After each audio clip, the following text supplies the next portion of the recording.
Salut toi et ta bouille derrière l'écran. Alors aujourd'hui on se retrouve pour une nouvelle histoire de disparition étrange et bizarre. Celle-là c'est la plus bizarre que j'ai faite niveau disparition. Donc cette histoire se passe en 2013. Elisa Lam est une jeune Canadienne de 22 ans. Elle a envie de voyager. Et en fait elle va décider d'aller sur la côte ouest des États-Unis pour voir ce qui s'y passe, comment c'est là-bas, bref. Un petit voyage. Elisa va alors séjourner au Cecil Hotel et le Cecil Hotel est déjà pas mal connu pour des histoires plutôt étranges de disparition, fantomatiques, tout ça. Ils ont pas très bonne réputation à ce niveau-là. Et le Cecil Hotel, en plus de pas avoir très bonne réputation, ils ont hébergé 2 tueurs en série. Il y a eu Richard Ramirez en 1985 et Jacques Unterweger en 1980. Donc, ce qui va se passer, c'est qu'en fait, le 31 janvier 2013, Elisa Lam va disparaître au Cecil Hotel. Et le Cecil Hotel, comme je vous dis qu'il est déjà très mal vu par tout le monde et qu'il a une réputation d'avoir des phénomènes étranges inexpliqués, très vite, la télé va s'emparer de cette affaire et en quelques jours, ça va faire le tour du monde. Vu de l'ampleur que prenait l'enquête, une vidéo va être diffusée sur Internet. C'est donc tout simplement la vidéo de caméra surveillance du Cecil Hotel qui a filmé Elisa Lam quelques heures avant sa disparition. Donc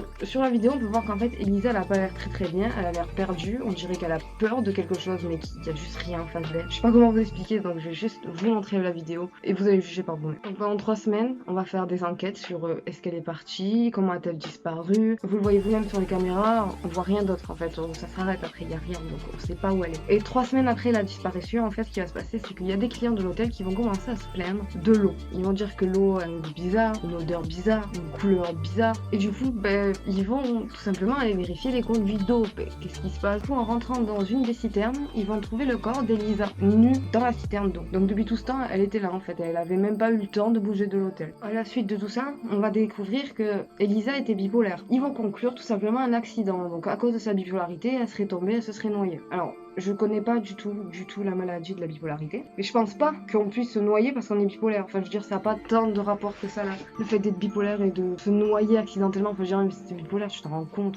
Elle était bipolaire, à tendance schizophrène, et du coup, ils vont de suite mettre sur le dos de la maladie. En fait, elle est tombée, c'est sa faute, c'est un accident. Alors que, comment vous dire, même si Elisa est tombée par accident à cause de sa maladie, pourquoi est-elle à poil? Pourquoi est-elle nue? Moi, c'est ma question. Si elle est tombée toute seule, pourquoi est-elle nue? À quel moment elle s'est déshabillée dans sa chute? Si c'est sa faute, c'est pas très logique. Et du coup, la famille, elle accepte pas cette conclusion. C'est mort pour elle, c'est pas ce qui s'est passé, sauf que aujourd'hui, en fait, on sait toujours pas ce qui s'est passé. On a juste ça comme information. Et c'est pour ça que c'est très bizarre, en fait, parce que la vidéo est bizarre. Alors, si elle est malade, dans la vidéo ça pourrait s'expliquer, mais ça explique pas comment elle est morte en fait, ça résout pas le meurtre. Alors du coup, on a plusieurs hypothèses. Hypothèse numéro 1 serait que quelqu'un ait assassiné Elisa et l'ait jetée dans la citerne. Sauf qu'il y a plusieurs problèmes à ce niveau-là. C'est que si quelqu'un avait effectivement fait ça, il y aurait eu un problème. C'est que déjà pour la citerne, en fait elle est très haut. Ça se voit pas, mais c'est très haut, c'est sur le toit d'un immeuble très haut, qui est bien sécurisé à base d'alarmes. Donc si quelqu'un par exemple ouvrait la porte pour accéder au toit, les alarmes se déclenchaient. L'hypothèse numéro 2, ça serait tout simplement paranormal. Donc ça expliquerait la réaction d'Elisa. Par contre, ça explique pas pourquoi elle était nue dans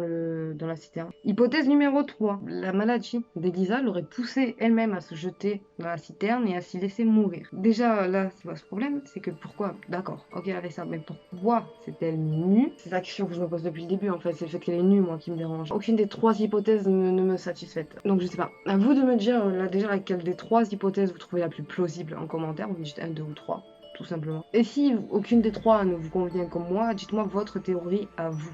En fait, qu'est-ce qui s'est passé? Pour moi, la théorie la plus plausible des 3, ça serait quand même la 1. Voilà, que quelqu'un l'aurait tué et l'aurait jeté dans la citerne. Et dans ce cas, si l'alarme s'est pas déclenchée, ça veut dire que la personne connaissait l'hôtel, il travaillait ou quelque chose comme ça. Je comprends pas, en fait, ce qui a pu se passer. Si ce n'est pas ça, alors là, qu'on m'explique. En tout cas, j'espère que cette vidéo vous aura plu. Si c'est le cas, vous mettez un pouce bleu, vous laissez un commentaire. Et si vous n'êtes pas abonné, vous vous abonnez. En tout cas, je vous fais des bisous.